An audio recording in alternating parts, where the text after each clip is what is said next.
réduction des coûts, ce n'est pas nouveau. Les entreprises en ont toujours fait pour améliorer leur profitabilité. Alors pourquoi cet intérêt aujourd'hui pour cette nouvelle approche ZBX ? D'abord, parce qu'un certain nombre d'entreprises anglo-saxonnes ont apporté la démonstration qu'une approche des réductions des coûts revisitée produit des économies à 2 chiffres sur les principaux postes de coûts, aussi bien directs qu'indirects.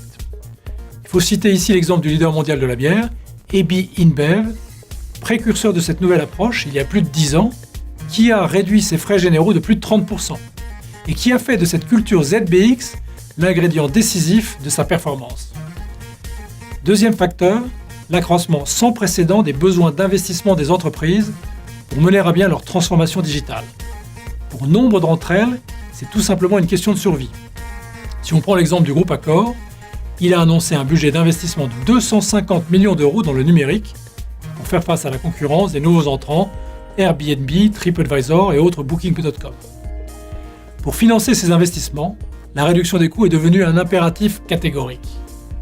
L'approche ZBX, c'est donc la renaissance d'une approche de réduction des coûts extrêmement agile et efficace, à un moment où les entreprises font face à des besoins d'investissement sans précédent.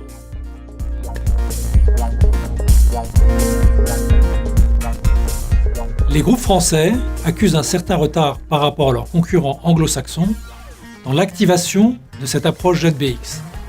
Mais les choses évoluent rapidement, notamment sous la pression des analystes financiers qui comparent les performances respectives des entreprises françaises avec celles de leurs pairs étrangères dans ce domaine de la maîtrise des coûts.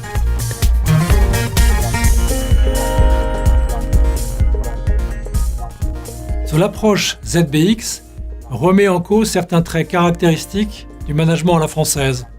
L'autonomie, l'entrepreneuriat, une relative décentralisation du processus de décision. Autant d'éléments qui font le succès de nos entreprises, mais qui s'accommodent difficilement avec la discipline budgétaire et cette logique de contrôle qui est la condition du succès de l'approche ZBX. Dans une entreprise française où vous avez des collaborateurs de toute nationalité, il est frappant de constater que cette approche est naturelle pour les collaborateurs anglo-saxons, alors que pour leurs collègues français, elle est perçue comme contraignante, voire intrusive.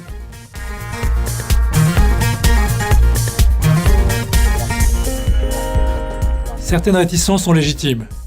Il faut vraiment veiller à ce que la culture de maîtrise des coûts n'altère pas la créativité de l'organisation, ni sa capacité à innover. À partir d'une approche structurée et balisée, chaque entreprise doit composer sa propre recette du ZBX.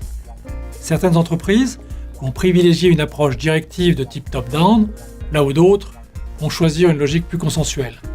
Mais quelle que soit l'approche retenue, nos entreprises doivent relever le défi d'un ZBX à la française pour à la fois améliorer leur profitabilité et accélérer leur transformation digitale.